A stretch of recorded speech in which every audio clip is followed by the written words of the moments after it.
नमस्कार दोस्तों। रूस और यूक्रेन का संघर्ष आज विश्व के सामने एक भीषण चुनौती उत्पन्न कर रहा है। यदि देखें तो रूस और यूक्रेन के बीच जो संघर्ष है वो एक नए शीत युद्ध का आगाज कर रहा है, जिसमें एक तरफ अमेरिका के नेतृत्व में पश्चिमी शक्तियां हैं और दूसरी तरफ सोवियत रूस, चाइना, क्यूबा, अजरबैजान जैसे देश हैं।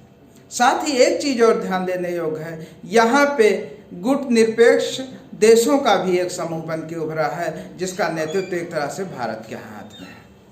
यदि रूस यूक्रेन संकट को देखें तो तमाम आयाम इसके उभर कर सामने आते हैं। किसी एक आयाम से इसका एनालिसिस करना या इसका विश्लेषण करना, इस समस्या को सतही दृष्टि से देखना होगा। सबसे पहला आयाम शक्ति संघर्ष या शक्ति आधिपत्य की लालसा का आयाम है। अमेरिका शीत युद्ध के समापन के बाद ये चाहा कि हम पूरी दुनिया में छा जाएं, पूरी दुनिया को अपने अकॉर्डिंग व्यवस्थित करें, उसको अपने अकॉर्डिंग संचालित करें। वहीं रूस अपने विघटन के कुछ समय बाद जब राष्ट्रपति पुतिन सत्ता में आए, तब से वो ये चाह रहा है कि अपनी खोई हुई प्रतिष्ठा को वो पुनः प्राप्त करे। इसके लिए वो ये नहीं चाहता कि उसके पड़ोस में कोई नाटो जैसा संगठन, नाटो जैसा देश, नाटो के आधिपत्य में कोई देश है।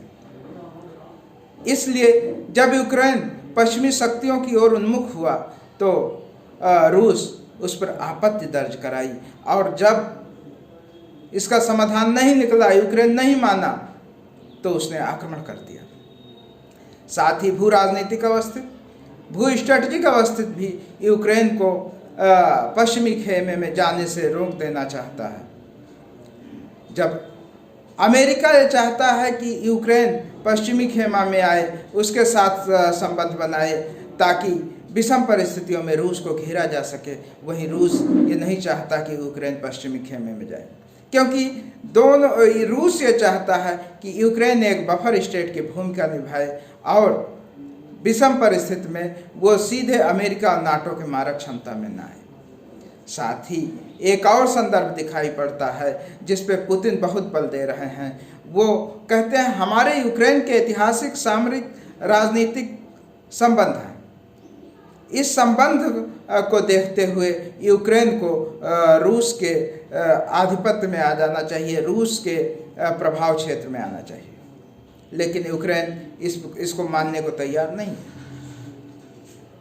एक बार लाल क्रांति के जनक लेनिन ने कहा था कि यूक्रेन रूस के लिए वैसे है जैसे किसी शरीर के लिए उसका सर होता है। यूक्रेन का अलग हो जाना शरीर से धड़ के अलग हो जाने के समान है।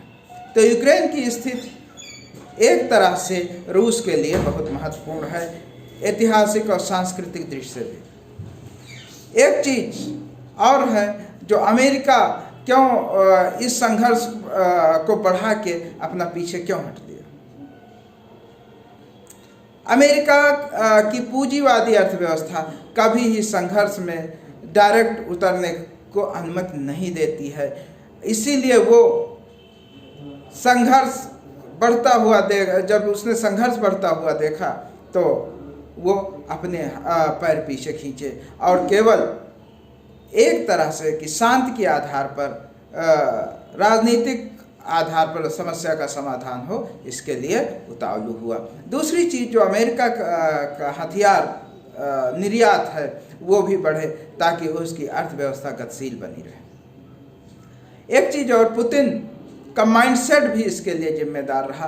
पुतिन अपने को एक तरह से रूस का पुनरुद्धारक के रूप में देखते हैं, रूस को पुनः वही सोवियत स्थिति वाली स्थिति में लाना चाहते हैं। जैसा उन्होंने एक बार कहा था कि सोवियत रसा का विघटन इतिहास की सबसे बड़ी भू राजनीतिक त्रासदी है। इसलिए वो बार बार जो है रूस को शक्तिशाली बनाना चाहते हैं, अपने क्षेत्र में, अपने प्रभाव क्षेत्र में विरोधी शक्तियों को नहीं आने देना चाहते। अब युद्ध आज 10 दिन हो गए, जैसे चल रहा है वैसे लग रहा है कि आने वाले दिनों में परिस्थितियां और जटिल होंगी।